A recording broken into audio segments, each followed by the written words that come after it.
사람들은 늙으면 약에 의지한다고 생각한다. 혈압약, 당뇨약, 관절약. 아침마다 알약을 세고 저녁마다 영양제를 챙기며 병원 진료 스케줄로 달력을 채워간다. 하지만 정약용은 18년 유배지에서 다른 진실을 발견했다. 늙어서 진짜 필요한 건 약이 아니라 규칙이었다. 강진 땅, 아무것도 없는 유배지에서 그는 오히려 더 건강해졌다. 약도 없고 의원도 멀고 보약을 다려줄 사람도 없었다. 그런데 묘하게도 몸은 가벼워지고 정신은 또렷해졌다. 비결은 단순했다. 매일 같은 시간에 일어나고 같은 시간에 먹고 같은 시간에 걷고 같은 시간에 잤다. 규칙이 그를 지탱했다. 물은 흐르는 곳에선 썩지 않는다. 멈춰 있으면 고이고 고이면 썩는다. 인간의 몸과 마음도 마찬가지다. 규칙은 물을 흐르게 만드는 수로다. 약은 증상을 억누를 뿐이지만 규칙은 근본부터 바꾼다. 당신은 지금 몇 가지 약을 먹고 있는가? 그 약들이 정말 당신을 건강하게 만들고 있는가? 아니면 불규칙한 생활의 결과를 임시로 막아주고 있을 뿐인가? 정약용은 말했다. 약은 이미 무너진 것을 붙드는 것이고 규칙은 무너지지 않게 쌓는 것이다. 이제 우리는 쌓는 법을 배워야 한다. 첫 번째로 살펴볼 것은 시간의 규칙이다. 정약용의 유배지 일과는 정확했다. 새벽 5시 기상, 6시 독서, 8시 식사, 9시부터 저술, 오후엔 제자 교육, 저녁엔 산책, 밤 9시 취침. 18년 내내 거의 변함이 없었다. 누가 시킨 것도 아니었다. 그는 스스로 시간의 주인이 되기로 선택했다. 시간의 규칙이 무너지면 몸의 리듬이 무너진다. 어제는 새벽 2시에 자고 오늘은 밤 10시에 자고 어제는 아침을 거르고 오늘은 점심을 2끼 먹고 이렇게 사는 사람의 몸은 언제 쉬어야 할지 언제 일해야 할지 혼란스러워한다. 혼란은 피로가 되고 피로는 병이 된다. 당신의 아침은 몇 시에 시작되는가? 매일 같은가? 다른가? 식사 시간은? 잠자리에 드는 시간은? 만약 매일 다르다면 당신의 몸은 지금 방황하고 있는 것이다. 노년의 시간은 젊을 때와 다르게 흘러야 한다. 젊을 땐 변화가 자극이 되지만 늙어선 규칙이 안정이 된다. 매일 같은 시간에 일어나는 것, 그것만으로도 하루의 질서가 생긴다. 질서는 마음의 평화를 만들고 평화는 건강을 지킨다. 정약용이 유배지에서 500여 권의 책을 쓸 수 있었던 것도 시간의 규칙 덕분이었다. 매일 같은 시간에 붓을 들면 몸이 기억한다. 마음이 준비된다. 글이 흐른다. 규칙은 재능이 아니라 성취를 만드는 비밀이었다. 두 번째는 식사의 규칙이다. 유배지에서 정약용이 먹을 수 있는 음식은 제한적이었다. 산나물, 보리밥, 된장, 가끔 생선. 그게 전부였다. 그런데 그는 이 단순함 속에서 건강을 되찾았다. 서울 한양에 있을 때보다 오히려 소화가 잘 되고 속이 편했다. 문제는 양이 아니라 질서였다. 그는 하루 2끼를 정확한 시간에 먹었다. 배가 고프든 안 고프든 그 시간이 되면 앉아서 천천히 먹었다. 과하게 먹지 않았다. 8알만 채웠다. 나머지 2알은 소화를 위한 여백이었다. 요즘 노인들의 식탁을 보라. 아침엔 빵 한 조각, 점심엔 국수, 저녁엔 과식, 그리고 밤엔 또 야식. 배가 고프면 먹고 심심하면 먹고 TV 보며 먹고 누워서 먹는다. 이것은 식사가 아니라 습관적 섭취다. 몸은 언제 소화해야 할지 모른다. 당신은 하루에 몇 번 어떤 방식으로 먹고 있는가? 정해진 시간에 앉아서 먹는가? 아니면 필요할 때마다 아무렇게나 먹는가? 식사의 규칙은 단순하다. 하루 3끼든 2끼든 정해진 시간에 먹어라. 앉아서 먹어라. 천천히 먹어라. 8알만 먹어라. 이 4가지만 지켜도 당신의 소화기는 당신에게 감사할 것이다. 정약용은 제자들에게 말했다. 음식은 약이 아니다. 하지만 규칙적으로 먹으면 약보다 낫다. 맞는 말이다. 가장 좋은 보약은 규칙적인 식사다. 세 번째는 몸을 움직이는 규칙이다. 유배지 정약용의 하루에는 반드시 걷기가 포함되어 있었다. 아침 독서 후엔 마을을 한 바퀴 돌았고 저녁 식사 후엔 바닷가를 걸었다. 비가 와도 눈이 와도 몸이 피곤해도 걸었다. 걷기는 선택이 아니라 규칙이었다. 그는 걸으면서 생각을 정리했다. 걸으면서 글의 구조를 짰다. 걸으면서 제자들과 대화했다. 걷기는 단순한 운동이 아니라 사유의 방식이었다. 몸을 움직이면 머리도 맑아진다는 걸 그는 체득했다. 노년에 가장 위험한 것은 멈춤이다. 앉아만 있으면 관절이 굳는다. 누워만 있으면 근육이 빠진다. 움직이지 않으면 혈액순환이 느려지고 순환이 느려지면 모든 것이 느려진다. 생각도, 회복도, 삶도. 당신은 하루에 얼마나 움직이는가? 산책이 당신의 일과에 포함되어 있는가? 아니면 움직임이 필요할 때만, 기분 날 때만 하는가? 몸을 움직이는 규칙도 거창할 필요 없다. 매일 같은 시간에 20분만 걸어라. 집 주변이면 된다. 공원이면 더 좋다. 중요한 건 거리가 아니라 규칙성이다. 매일 하면 몸이 기억한다. 그 시간이 되면 몸이 먼저 일어나고 싶어 한다. 정약용은 70이 넘어서도 걸었다. 유배에서 풀려난 뒤에도 걷기를 멈추지 않았다. 그의 건강은 약이 아니라 이 규칙이 지켜준 것이었다. 네 번째, 마음을 다스리는 규칙이다. 유배는 마음을 무너뜨리기 쉬운 환경이다. 억울함, 분노, 그리움, 절망. 이 감정들이 매일 밀려온다. 정약용도 사람이었으니 이 감정들을 느꼈다. 하지만 그는 감정에 휩쓸리지 않았다. 규칙으로 감정을 다스렸다. 그의 규칙은 이랬다. 아침엔 반드시 긍정적인 글을 읽었다. 경전이든 시든 좋은 문장이든 부정적인 생각이 올라올 때는 붓을 들고 글을 썼다. 생각을 글로 옮기면 객관화된다. 객관화되면 거리가 생긴다. 거리가 생기면 다스릴 수 있다. 노년의 마음은 젊을 때보다 약하다. 외로움에 쉽게 빠지고 불안에 쉽게 흔들리고 후회에 쉽게 사로잡힌다. 이럴 때 필요한 건 약이 아니라 마음의 규칙이다. 당신은 부정적인 생각이 올라올 때 어떻게 하는가? 그냥 그 생각에 빠져 있는가? 아니면 그것을 다스리는 나만의 방법이 있는가? 마음의 규칙도 간단하다. 아침에 좋은 글 한 편 읽기. 저녁에 감사한 일 3가지 떠올리기. 부정적 생각이 들 때 산책하기. 이것만으로도 마음은 훨씬 안정된다. 규칙은 마음에 틀을 주고 틀은 흔들림을 막아준다. 정약용은 유배 18년 내내 정신을 잃지 않았다. 그것은 그의 의지가 강해서가 아니라 마음을 다스리는 규칙이 있었기 때문이다. 다섯 번째는 관계의 규칙이다. 사람은 혼자 살 수 없다. 노년이라고 다르지 않다. 오히려 더 그렇다. 하지만 많은 노인들이 관계를 우연에 맡긴다. 누가 연락하면 만나고 안 하면 안 만나고. 이렇게 살면 관계는 점점 줄어든다. 관계에도 규칙이 필요하다. 일주일에 한 번 특정 친구와 통화하기. 한 달에 한 번 옛 동료 만나기. 매주 수요일 동네 경로당 가기. 이런 작은 규칙들이 당신을 고립에서 지켜준다. 당신에게는 정기적으로 만나는 사람이 있는가? 아니면 모든 만남이 즉흥적인가? 우연한 만남은 반갑지만 규칙적인 만남은 안정감을 준다. 정약용의 제자들은 그를 잊지 않았다. 유배가 끝난 뒤에도 찾아왔다. 왜냐하면 그들의 관계에는 규칙이 있었고 규칙은 신뢰를 만들었기 때문이다. 여섯 번째, 배움의 규칙이다. 정약용은 유배지에서 멈추지 않고 배웠다. 매일 새벽 책을 펼쳤다. 60이 넘어서도 70이 되어서도 배움을 멈추지 않았다. 그에게 배움은 취미가 아니라 생존 방식이었다. 늙으면 배울 게 없다고 생각하는가? 그것은 착각이다. 뇌는 쓰지 않으면 녹슨다. 배우지 않으면 생각이 굳는다. 생각이 굳으면 삶도 굳는다. 배움의 규칙은 간단하다. 매일 30분 뭔가를 배워라. 책이든 유튜브든 신문이든 새로운 정보를 받아들여라. 새로운 생각을 해봐라. 이것만으로도 당신의 뇌는 활성화된다.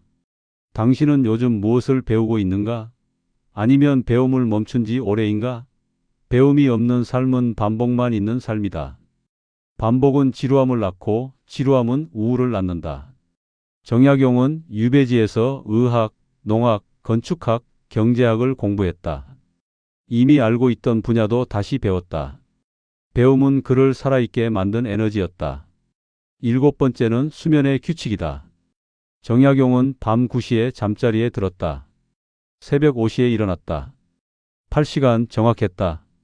잠이 오든 안 오든 그 시간이 되면 누웠다. 몸에게 신호를 준 것이다. 이제 쉴 시간이다. 수면은 모든 건강의 기초다. 잘 자야 잘 먹고, 잘 먹어야 잘 움직이고, 잘 움직여야 잘 생각한다. 하지만 많은 노인들이 수면을 우연에 맡긴다. 졸리면 자고 안 졸리면 TV를 보고 새벽까지 뒤척이다 아침에 피곤해한다. 수면의 규칙은 명확하다. 매일 같은 시간에 자라. 같은 시간에 일어나라. 낮잠은 30분 이내로 제한하라. 자기 전 1시간은 스마트폰을 멀리하라. 당신의 수면 시간은 규칙적인가? 매일 다른가? 만약 매일 다르다면 당신의 몸은 언제 회복해야 할지 모른다. 회복하지 못한 몸은 늙는 속도가 빠르다. 정약용의 건강 비결 중 하나는 규칙적인 수면이었다. 그는 잠을 사치가 아니라 의무로 여겼다. 잘 자는 것이 잘 사는 것의 시작이었다. 여덟 번째, 청결의 규칙이다. 유배지는 궁핍했지만 정약용은 청결을 유지했다. 매일 아침 세수하고 옷을 털고 방을 정리했다. 가난해도 더러울 필요는 없었다. 청결은 자존감의 문제였다. 늙으면 청결에 소홀해지기 쉽다. 귀찮고 힘들고 누가 보나 싶어진다. 하지만 청결은 남을 위한 게 아니라 자신을 위한 것이다. 깨끗한 몸은 깨끗한 마음을 만든다. 청결의 규칙도 간단하다. 매일 아침 세수와 양치, 이틀에 한 번 샤워, 일주일에 한 번 침구 교체, 매일 방 환기. 이것만으로도 당신의 환경은 달라진다. 당신의 주변은 지금 청결한가? 아니면 나이 들었으니 뭐 하고 방치하고 있는가? 청결은 건강의 기본이고 존엄의 시작이다. 정약용은 가난했지만 남루하지 않았다. 유배지에서도 옷깃을 여미고 책상을 정리하고 방을 깨끗이 했다. 그것이 그의 정신을 지켜준 규칙이었다. 아홉 번째는 금전의 규칙이다. 유배지에서 돈은 늘 부족했다. 하지만 정약용은 돈 문제로 패닉에 빠지지 않았다. 규칙이 있었기 때문이다. 필요한 것과 원하는 것을 구분했다. 필요한 것만 샀다. 충동적으로 쓰지 않았다. 노년의 돈 문제는 예민하다. 수입은 줄고 지출은 늘고 불안은 커진다. 이럴 때 필요한 건 더 많은 돈이 아니라 돈을 쓰는 규칙이다. 금전의 규칙은 이렇다. 한 달 예산을 정하라. 충동 구매를 하지 마라.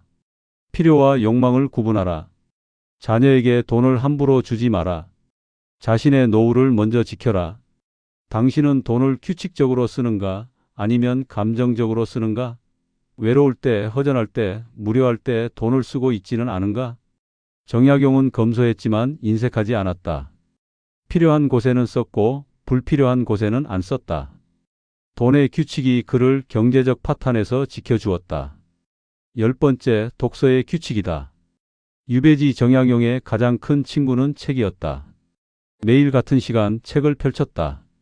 새로운 책을 읽기도 하고 옛날 책을 다시 읽기도 했다. 독서는 그의 하루를 지탱하는 기둥이었다. 독서는 노년의 가장 좋은 친구다. 돈이 들지 않고 배신하지 않고 언제든 곁에 있다. 하지만 많은 노인들이 책을 멀리한다. 눈이 침침해서 집중이 안 돼서 무슨 소용인가 하면서. 독서의 규칙은 부담 없이 시작하면 된다. 매일 10분 한 페이지라도 읽어라. 어려운 책일 필요 없다. 짧은 글, 쉬운 시, 옛날 이야기라도 좋다. 중요한 건 매일 하는 것이다. 당신은 요즘 책을 읽는가? 아니면 TV와 스마트폰만 보는가? 읽기는 생각하는 근육을 만들고 생각은 당신을 살아있게 한다. 정약용은 책을 통해 세상과 연결되었다. 유배지에 갇혔지만 생각은 자유로웠다. 독서가 그에게 준 자유였다. 11번째, 기록의 규칙이다. 정약용은 매일 일기를 썼다. 무슨 일이 있었는지, 무슨 생각을 했는지, 무엇을 느꼈는지. 간단한 기록이었지만 그것이 그의 정신을 붙잡아 주었다. 기록은 기억을 돕고 생각을 정리하고 삶을 객관화한다. 노년의 기록은 더욱 중요하다. 기억력이 떨어지기 때문이다. 쓰지 않으면 잊힌다. 잊히면 흐릿해진다. 기록의 규칙은 간단하다. 매일 저녁 3줄만 써라. 오늘 한 일, 오늘 느낀 점, 내일 할 일. 이것만으로도 당신의 하루는 의미를 갖는다. 당신은 하루를 기록하는가? 아니면 그냥 흘려보내는가? 기록된 삶과 기록되지 않은 삶은 다르다. 하나는 의미가 있고 하나는 희미하다. 정약용의 500여 권 저술은 매일의 기록에서 나왔다. 하루하루가 쌓여 역사가 되었다. 12번째는 감사의 규칙이다. 유배지에서 감사할 일이 뭐가 있었겠는가? 억울하고 외롭고 힘들었다. 그런데 정약용은 감사를 찾았다. 건강한 몸, 맑은 정신, 제자들의 방문, 책을 읽을 수 있는 눈. 작은 것들이었지만 그것이 그를 지탱했다. 감사는 선택이다.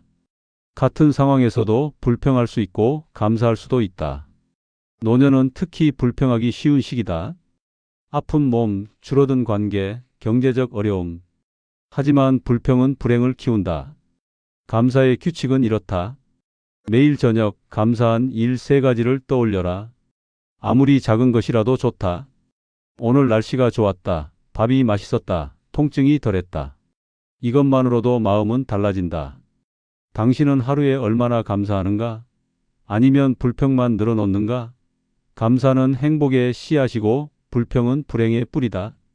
정약용은 유배 속에서도 감사했다. 그 감사가 그를 절망에서 건져냈다. 13번째 절제의 규칙이다. 정약용은 과하지 않았다.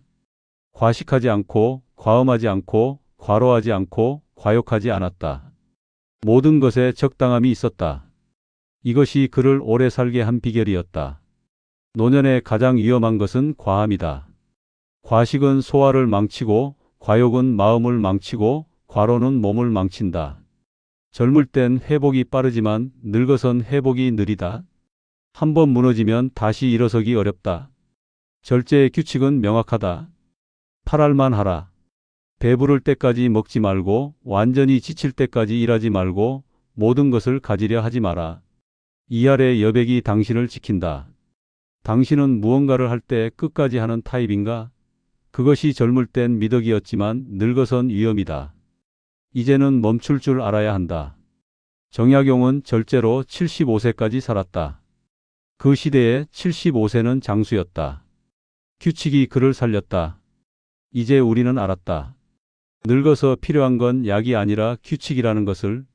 정약용은 18년 유배 속에서 이것을 증명했다. 약도 없고 병원도 멀고 보약도 없었지만 그는 건강했다. 규칙이 그를 지켰다. 오늘부터 하나를 선택하라. 가장 쉬운 것부터. 매일 같은 시간에 일어나기, 매일 20분 걷기, 매일 3줄 쓰기. 뭐든 좋다. 하나가 습관이 되면 2번째를 시작하라. 그렇게 하나씩 쌓다 보면 어느새 당신의 삶에 질서가 생긴다. 규칙은 억압이 아니다. 자유다. 규칙이 있으면 선택의 피로가 줄어든다. 오늘은 뭘 할까? 고민하지 않아도 된다. 몸이 기억하고 마음이 따른다. 그만큼 에너지가 절약된다. 그 에너지로 당신은 더 중요한 일을 할 수 있다. 약은 증상을 가린다. 하지만 규칙은 원인을 바꾼다. 약은 일시적이다. 하지만 규칙은 영속적이다. 약은 돈이 든다. 하지만 규칙은 의지만 있으면 된다.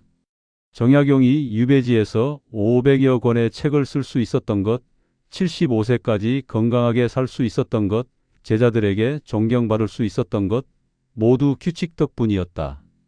그는 특별한 사람이 아니었다. 다만 규칙을 지킨 사람이었다. 물은 바위를 뚫는다. 하루에 한 방울씩 매일 떨어지면 결국 뚫린다. 규칙도 그렇다. 하루에 조금씩 매일 하면 결국 당신의 삶을 바꾼다. 늙는 것은 자연이다. 하지만 어떻게 늙을지는 선택이다. 약에 의지하며 늙을 것인가? 규칙으로 삶을 지키며 늙을 것인가? 선택은 당신의 몫이다. 여기까지 함께 해주셔서 감사합니다. 오늘 이야기가 당신의 삶에 작은 변화를 가져다 주길 바랍니다.